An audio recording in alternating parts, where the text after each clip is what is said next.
mañana, 30 minutos. 9 de la mañana, 30 minutos. Ustedes continúan en sintonía de Radio Atalaya y su programa de opinión política, Punto de Vista. Vamos a dialogar con el ingeniero Jorge Carrillo. Él es el titular de la Secretaría Nacional de Gestión de Riesgos. Ingeniero, buenos días. ¿Cómo está recibiendo nuestra sintonía?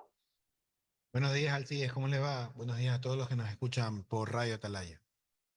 Sí, tenemos una visión, un panorama de usted respecto a la situación actual del país, considerando que no solamente pues estamos en el problema de los apagones, también hay problemas que tienen que ver con la sequía, también con los incendios forestales, se ha declarado la alerta roja, muchos dicen que prácticamente en todo el país. Pero empezando, ¿verdad? En el tema de los cortes de energía eléctrica, ¿no? ¿Qué nos puede decir respecto de las precipitaciones que se están presentando, especialmente en el embalse de Mazar? ¿Cómo está la situación, ingeniero Carrillo? Bueno, en primer lugar, aclararle a la ciudadanía que en este momento, de acuerdo a los datos, que el día de hoy igual el ministro de Energía y Minas presentó a la ciudadanía, estamos viviendo la peor sequía en los últimos 61 años. Y estamos basándonos, y esta afirmación se basa en los datos presentados el día de hoy, en el que se puede ver que estamos por debajo de los mínimos históricos desde que se tiene registro del caudal en la represa Mazar. Entonces, estamos por esa razón, y obviamente por el tema de incendios forestales, el tema también de la afectación en el sector agrícola, también porque hay afectación también en el agua potable, es que hemos declarado alerta roja por déficit hídrico, que en otras palabras es una crisis de agua lo que estamos viviendo en 20 provincias del país. ¿Y para qué se realiza la alerta roja? Dirán, ¿para qué se utiliza la alerta roja? Es para activar los mecanismos de respuesta en cada una de las competencias y obviamente activar a las 20 provincias y a todos los cantones afectados para tomar acciones inmediatas para superar la emergencia. Por ejemplo, ¿qué acciones inmediatas se están ejecutando para detener un poco la incidencia de la sequía en el sector agrícola, Soto? Por ejemplo, con el ministro de Agricultura se está trabajando de cerca con los agricultores para el uso eficiente del agua. En este momento estamos en un déficit hídrico, es decir, que estamos recibiendo menos agua de la que necesitamos para la vida cotidiana. Entonces, en ese sentido, el Ministerio de Agricultura está trabajando directamente con la Junta de Riego para el uso eficiente del agua, que en este momento sí, estamos recibiendo menos, pero lo que estamos recibiendo debe ser utilizado eficientemente. También estamos trabajando en el tema de incendios forestales, estamos activando recursos especiales también como apoyo aéreo, estamos activando las brigadas de refuerzo de incendios forestales a nivel nacional. Tenemos 17 brigadas a nivel nacional que fueron acreditadas en el mes de junio. Por eso es importante trabajar desde la prevención, desde la preparación para la respuesta y no en este momento estar directamente recién pensando en qué se puede hacer. Por esa razón es que los incendios forestales han sido controlados en su mayoría en el Ecuador. Claro, seguimos con problemas debido a que estos incendios son de origen antrópico. De origen antrópico significa que los produce el ser humano, básicamente, en palabras cortas. Los produce el ser humano, claro, en algunas ocasiones intencionalmente, en otras ocasiones, pues, producto de la negligencia de, por ejemplo, quemas agrícolas. Muy común en nuestro país, la quema agrícola en la Sierra Centro es sumamente una práctica común. También quemar basura en las quebradas. Si tienes también, si vas de campamento y de repente prendes una fogata, dejarla sin supervisión, que también se descontrola el tema producto de obviamente la época seca que vivimos, que hace que estos incendios forestales que se inician por la actividad humana, pues sean más susceptibles de la propagación, es decir, de que afecte a más cultivos, a más vegetación. Se ha dicho que el embalse de Mazara ha aumentado su cuota en 1,60 m y la pregunta es, ¿Es que ya está empezando a llover por esa zona o porque están bombardeando las nubes? A ver, las precipitaciones alimentan las pequeñas precipitaciones que hemos tenido están alimentando el embalse. La medida de racionamientos lo que permite es justamente que el embalse se esté llenando y la idea es que con estos racionamientos comencemos a recuperar el embalse para proteger la represa Mazar, que finalmente tiene dos objetivos fundamentales. El primero es generación, que obviamente es una de las represas o los embalses que más generación aporta al sistema interconectado, y el otro es la capacidad que tiene para regular el sistema. Entonces, en ese sentido, muy responsablemente, el Ministerio de Energía y Minas ha presentado pues sus planes de racionamiento, protegiendo el recurso hídrico en la represa de Mazar. Las 9 de la mañana, 36 minutos, continuamos esta entrevista con el director de la Secretaría Nacional de Gestión de Riesgos, el ingeniero Jorge Carrillo, con más preguntas de mi compañero Julio Ayala. Adelante, Julio. Gracias, Alcides. Ingeniero Carrillo, muy buenos días. Bueno, Yo quiero preguntarle, porque es una cosa que asalta a la vista, ¿no? Ya en el gobierno del señor Lazo se sabía de los problemas que teníamos con los apagones. Esto no es una novedad. Esto viene desde la época del señor Correa, pasó en la época del señor arquitecto Sixto Durán Ballén. Esto no es una novedad. Sin embargo, la novedad es que no se hace nada realmente para prevenir, y cuando ya estamos con los problemas encima, allí declaramos la emergencia, que es una cosa lindísima, especialmente para la burocracia, lindísima porque pueden hacer compras sin licitación, porque la emergencia se presta para todas esas cosas. ¿Por qué razón no somos previsores, ingeniero Carrillo? a ver, dos temas ahí con lo que usted acaba de mencionar. La primera es que no se declaró emergencia, no es lo mismo declarar una emergencia que una alerta roja.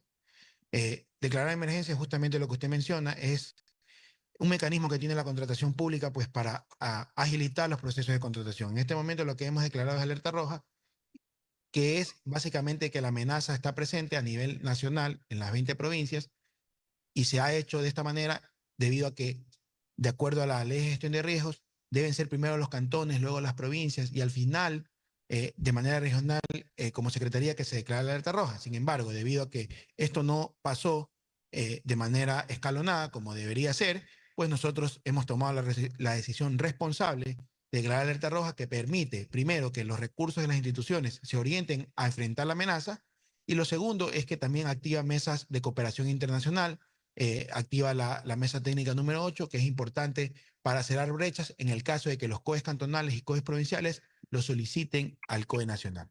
Y y como segundo punto que usted también menciona, es importante que la ciudadanía conozca que sí se ha trabajado en tema de generación, sí se ha trabajado en la compra de generación. Lo que pasó, y que lo explica muy bien el ministro de Energía y Minas, es que el estiaje se adelantó 2 meses, y no solo que se adelantó, que eso es primero, que es algo que no se puede predecir exactamente porque son probabilidades de ocurrencia.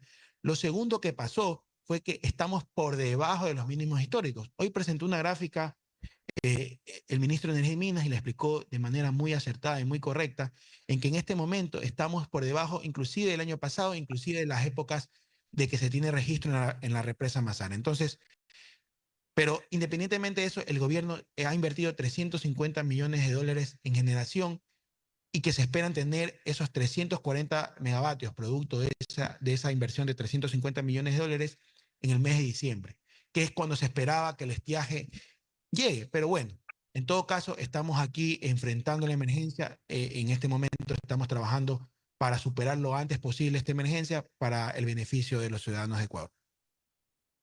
Dígame una cosa, ingeniero Carrillo, usted dice que se está trabajando en este gobierno muy responsablemente, pero no lo digo yo, lo dijo su propio presidente de la República, que lanzó la situación de que la ministra Arrobo estaba boicoteando y saboteando el campo de la energía. Entonces no era responsable lo que se estaba haciendo en este gobierno en materia energética.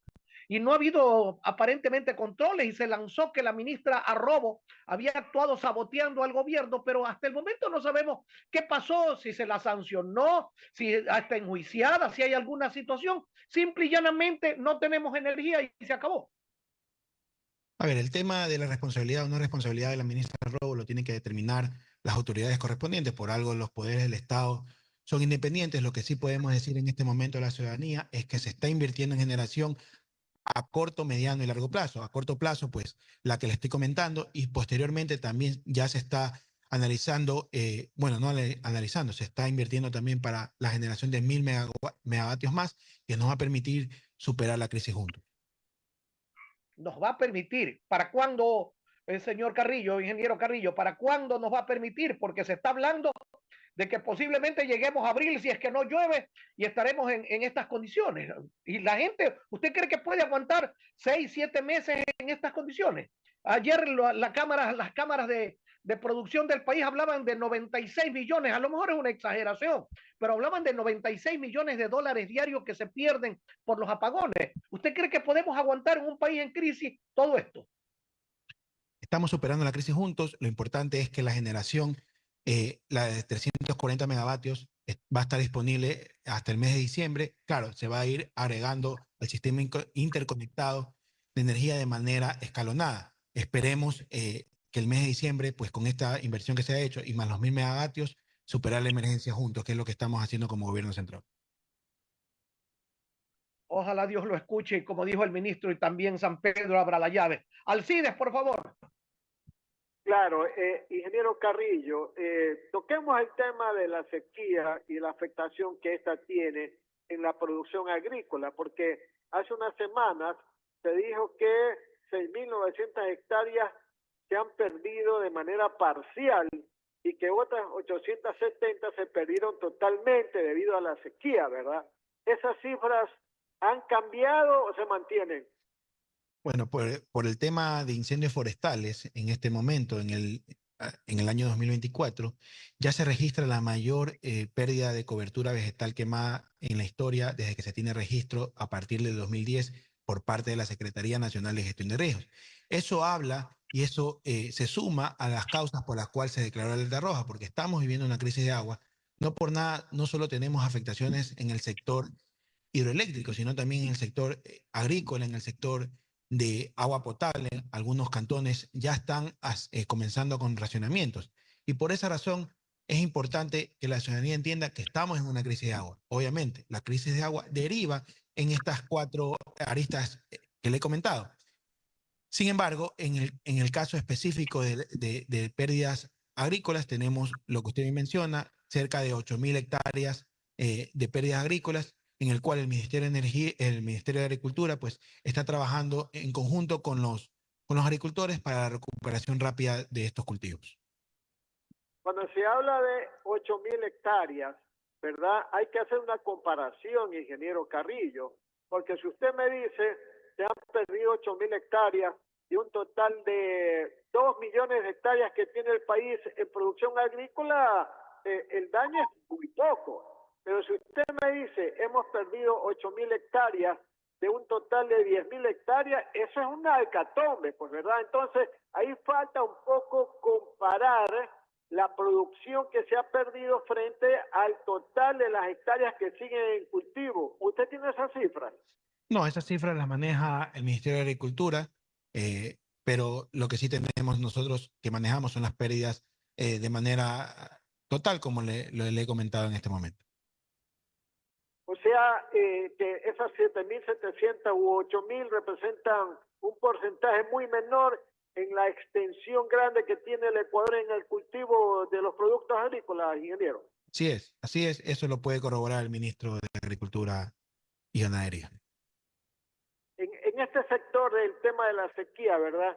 ¿Qué aporte puede hacer la Secretaría de Riesgo? Porque cuando se habla de sequía, lo primero que dicen, bueno, hagamos albarradas, hagamos pozos, hagamos canales de derivación, hagamos canales de conducción de agua, ¿no? O sea, hacer algo, ¿verdad? En lo que le corresponde a la Secretaría, ¿qué ha hecho, por ejemplo? Bueno, nosotros ya desde el mes de julio hemos ya venido trabajando en justamente los sectores vulnerables, garantizando la seguridad alimentaria. Primero, con la entrega de kits en donde haya habido afectaciones. No es que desde ahora recién ahora estamos trabajando. Ya hemos venido trabajando, se ha invertido cerca de $700.000 en kits de alimentos, también en kits de purificación de agua, en la entrega de tanques de almacenamiento para agua segura, para justamente para esta época utilizar esos medios de almacenamiento para proveer de agua a, las, a los sectores vulnerables. Entonces, ya se ha venido trabajando, se va a seguir trabajando obviamente de acuerdo a los requerimientos. Recordemos que la gestión de riesgos, de acuerdo a nuestra nueva ley,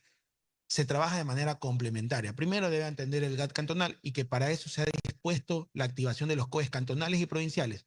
Y una vez que las necesidades no puedan ser atendidas por esos niveles territoriales, la Secretaría de Riesgos actúa de manera complementaria, como lo hemos venido haciendo desde el inicio de la sequía, porque la sequía eh, ha venido desde el mes de julio, alrededor del mes de julio que se ha presentado, y en este momento seguimos trabajando por el bienestar de los ciudadanos. En el tema de los incendios forestales, ¿verdad? Que usted dice que se han disminuido de forma muy importante, ¿verdad? Lo que hay que en este momento es descubrir si es que estos incendios forestales son fortuitos, son provocados intencionalmente por la mano del hombre, o hay terceros o cuartas causas, ¿verdad? La Secretaría de Riesgos, ¿qué responsabilidades tienen en este sentido?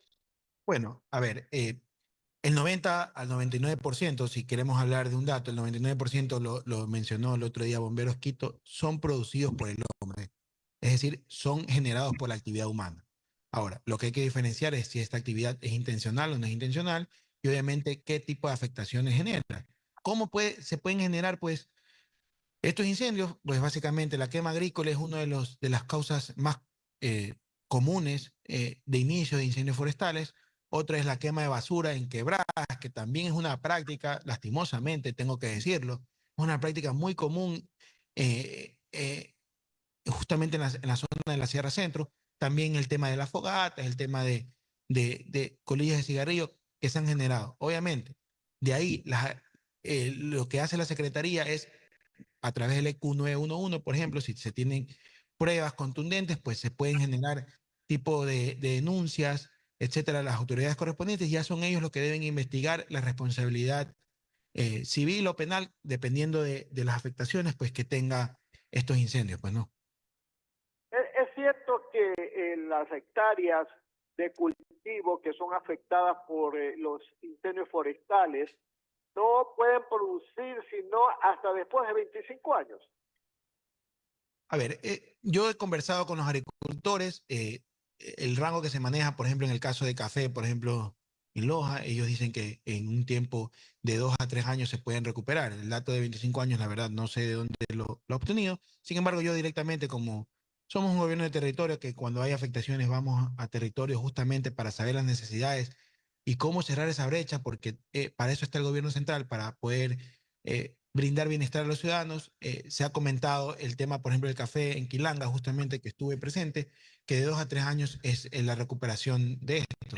Y entonces se buscan otros mecanismos mediante el Ministerio de Agricultura, pues, para tal vez prestar ayuda en otro tipo de semillas, en los cerramientos que también se pierden. Entonces, todos esos trabajos se hacen en la etapa de recuperación que viene después de responder a la emergencia. Entiendo que usted estuvo en Chone, en la provincia de Manabí, días atrás, y en donde pues la Secretaría firmó un convenio, ¿verdad?, para los estudios de gestión integral de riesgo por inundaciones en esa ciudad. Hay que recordar que en el gobierno de Correa se empezó una obra que evita las inundaciones. Esa obra tuvo problemas por parte de la contratista, que era una empresa asiática. Se la dieron a 2 contratistas nacionales y totalmente lo que va a estar ocurriendo en Chone es que se siguen las inundaciones, ¿verdad? En este caso de estos estudios que se ha firmado por parte de la Secretaría, ¿cuáles son los beneficios? Eso es sumamente importante la pregunta. Nosotros no podemos responder por los gobiernos pasados. Sin embargo, ¿qué estamos haciendo responsablemente? Lo primero es trabajar con el GAT cantonal, el GAT provincial, para conocer las realidades. Siempre es importante hablar con las autoridades locales, porque son los que conocen realmente la realidad. Y a partir de ahí, obviamente los equipos técnicos se han reunido y se ha planteado tentativamente, porque esto es el resultado del estudio, es lo que nos va a decir qué es lo que debemos hacer tentativamente, es los desvíos de los ríos que aún atraviesan Chone como primera solución integral. Y lo segundo es utilizar las soluciones basadas en naturaleza, soluciones que ya se usan en países desarrollados como China, Holanda, y incluirlos. Chone va a ser la primera ciudad que va a implementar estas soluciones basadas en naturaleza, que básicamente son, por poner un ejemplo, parques depresivos, donde se infiltre el agua, o sea, son mecanismos adicionales a la obra principal que va a ser el desvío de los ríos para mitigar y reducir el impacto de las inundaciones en el cantón. Y los tiempos de ejecución de los estudios y luego de la obra y el financiamiento, ¿cuáles son, ingeniero Carrillo? A ver, el tiempo del estudio es 6 meses a partir de la suscripción del contrato y eso, los estudios lo que nos va a permitir es saber primero el presupuesto y obviamente el tiempo de ejecución. El resultado del estudio es el cronograma valorado y también el presupuesto referencial que se tiene. Se tiene previsto, y esto es un dato extremadamente preliminar, porque para eso se contratan los estudios, si no nos contratáramos estudios, pues que la solución en Chone está alrededor de 15 a 17 millones de dólares. Obviamente, todo esto es sumamente preliminar, todo, todo va a nacer del estudio definitivo que vayamos a hacer en Chone. Oye, pero la responsabilidad es que la obra que se va a ejecutar se la haga de forma definitiva, porque en Chone ya no creen en nadie, oiga. Después de lo último que ha ocurrido, que Correa dijo que nunca más se iba a inundar Chone y ahora se inunda cada rato. Ojalá que la obra que va a ejecutar este gobierno o el que sigue sea una cosa definitiva, pues, ingeniero Carrillo. Por supuesto, yo no puedo responder, usted mismo lo dijo, él lo comentó en su momento, pero en este momento nosotros responsablemente hemos contratado estudios integrales y la idea es esa, que se mitiguen y se prevengan pues, los efectos de las inundaciones del cantón de manera integral. 9 de la mañana, 52 minutos, continúa esta entrevista con el secretario o el titular de la Secretaría Nacional de Gestión de Riesgo, el ingeniero Jorge Carrillo, con las últimas preguntas de mi compañero Julio Ayala. Adelante, Julio. Ingeniero Carrillo, dígame una cosa, ¿en qué, y usted sí sabe de esto porque es de gestión de riesgo, ¿en qué nos beneficia o en qué forma soluciona los problemas que hoy tiene el país la declaración de alerta roja? ¿Qué eso consigue recursos? ¿Qué hace para solucionar los problemas la declaración de alerta roja? A ver, las implicaciones de alerta roja, voy a citar tres, están en la ley, en el reglamento de la ley de gestión de riesgos.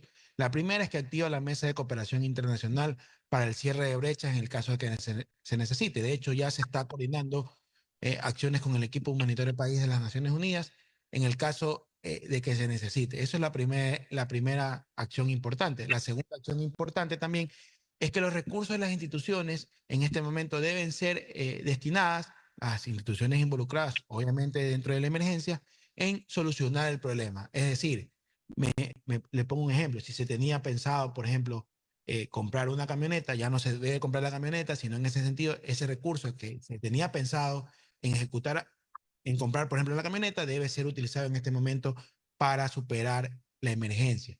Y lo tercero y más importante es que se activan los COEs a nivel nacional de todo nivel territorial. Es decir, que se activa la coordinación desde el cantón, la provincia, desde la parroquia en realidad, porque es el primer nivel de gobierno. Las juntas parroquiales son el primer nivel de gobierno, hasta el gobierno central. Entonces, conforme se da esa coordinación, se van atendiendo las emergencias. ¿Y por qué es importante esta coordinación? Porque no se puede en un país que heredamos una crisis como la que heredamos, que valientemente el presidente Noboa tomó la decisión de tomar estas medidas económicas, si no en este momento estuviéramos en una crisis aún más profunda, económicamente hablando. Entonces, no se puede duplicar esfuerzos tanto cantonales como nacionales atendiendo la misma emergencia. Entonces, en ese sentido, se activan estos mecanismos de respuesta y lo importante es que todo está en pro de que las personas recuperen la normalidad lo antes posible. ingeniero Carrillo, pero todos estos problemas que tenemos se resuelven con recursos económicos, pero de eso usted no le ha escuchado que con la alerta roja resolvamos alguna cosa, se reúne el COE, conversan, hablan, dicen, pero los municipios no tienen plata, el gobierno no tiene plata, ¿y cómo resolvemos esta situación sin recursos económicos? De dónde pecatamea? Dicen que, por ejemplo, antes declaraban la emergencia, ahora no declaran la emergencia, declaran la alerta roja, pero la alerta roja nos da electricidad, nos da ¿qué nos da la alerta roja?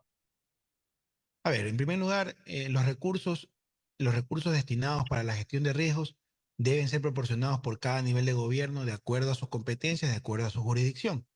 Una de las exposiciones del COE fue que en los cantones en este momento se encuentran afectados tanto por el tema agua potable, incendios forestales, por el tema agrícola y obviamente también por el tema energético, pues se, se pongan al día con las cuotas del modelo de equidad territorial heredado. Esa deuda fue heredada de gobiernos anteriores. Sin embargo, en este momento se ha dispuesto, obviamente de manera muy técnica, basado en parámetros técnicos, que se equiparen los recursos. Ahora, cada municipio, cada provincia tiene sus recursos asignados para gestión de riesgos, deben asignarlos y responsablemente deben distribuirlos de la manera que ellos consideren.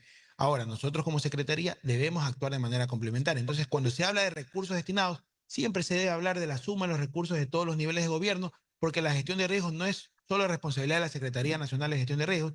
Nosotros somos el ente rector de la política pública de gestión de riesgos, pero cada municipio, de acuerdo a la ley vigente, es responsable de la gestión de riesgos en su territorio. Y si no lo hacen, ingeniero Carrillo, si los municipios no asumen esa responsabilidad de ayudar en esta emergencia, ¿hay algún mecanismo para sancionarlos, para controlarlos, para vigilarlos? Porque hace pocos días nomás se quejaban en Quito de que el alcalde había comprado 20 y pico de carros y para los concejales, hasta los concejales los rechazaban. Así se malgasta muchas veces el dinero cuando hay una situación tan crítica como la que vive el país.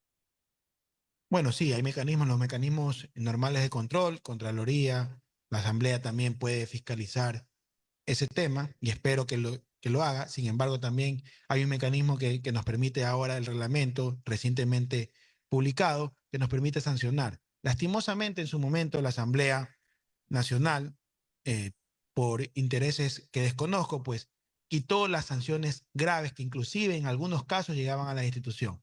Sin embargo, siempre se puede acudir a los organismos de control para la sanción correspondiente. Ya será la Contraloría, la Fiscalía en el caso de que sea algo de ese tipo, o la Asamblea que quienes sancionen a los alcaldes o prefectos que no cumplan pues con destinar recursos para atender la emergencia. Pero eso es muy subjetivo, ingeniero Carrillo. El municipio puede decir, bueno, yo tengo dinero, pero es para estas cosas, para esto de aquí, ya lo tengo presupuestado, lo tengo invertido, lo tengo programado y no me alcanza para invertir en la gestión de riesgo. ¿Cómo puede la Contraloría sancionar? Máximo, la Contraloría podría decir, vea, la plata de gestión de riesgo no la puede utilizar en otra cosa, pero hasta allí llega, pero de allí a que aporten con algo más, porque se necesita algo más, porque lo que los municipios y consejos sociales destinan para ayudas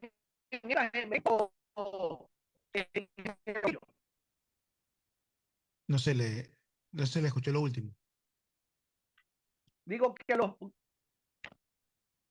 La Digo señal. que los municipios y los consejos provinciales destinan muy pocos recursos para las emergencias. No lo hacen, usan el dinero en otros mecanismos y a la hora de la verdad, a la hora de la verdad, la Contraloría, ¿qué puede sancionar? Si han cumplido a lo mejor con ese poquito de dinero para las emergencias y ya con eso se salvan, pues.